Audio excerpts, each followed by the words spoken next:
quanto importante è un oratorio? Io credo sia molto importante, infatti stava nel cuore di Don Angelo proprio per questo, perché costituiva un punto d'incontro tra le persone, molte delle quali magari non andavano a messa perché il numero di frequenza di questa parrocchia non è altissimo.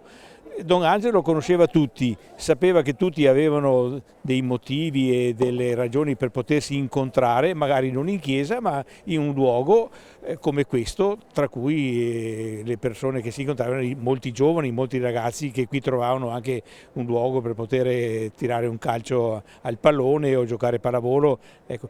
Quindi lui amava questa casa proprio per questo, per l'importanza che essa aveva come punto di incontro tra vicini e lontani. Sindaco Sacchet, questa struttura è importante non soltanto per la parrocchia ma anche per i cittadini di Corbanese.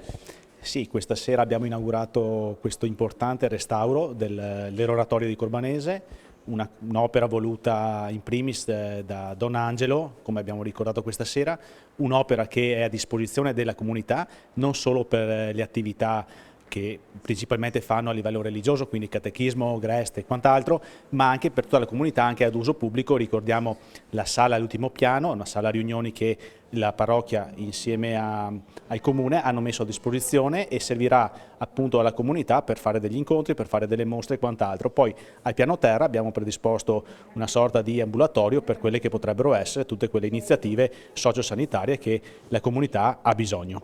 Presidente Antiga, Banca Prealpi San Biagio si conferma ancora una volta banca del territorio.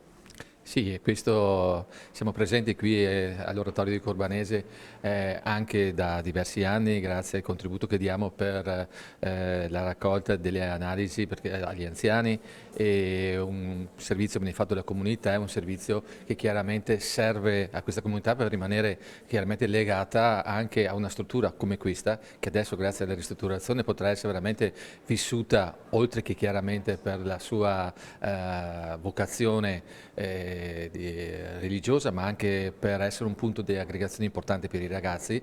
In un mondo in cui si è sempre più teleconnessi ma sempre più lontani e soli, credo che questi luoghi di aggregazione siano fondamentali proprio per tornare a mettere insieme le persone e quindi che le comunità diventino di nuovo punti fondamentali per comunicare, per stare insieme e quindi dare forza alla comunità. Questo è un restauro molto sentito dalla comunità, un restauro di un edificio che comunque ha una sua storia. È una tipica architettura dei primi del Novecento, fatta anche con una certa attenzione e con una certa cura. Chi ha lavorato sapeva quello che faceva.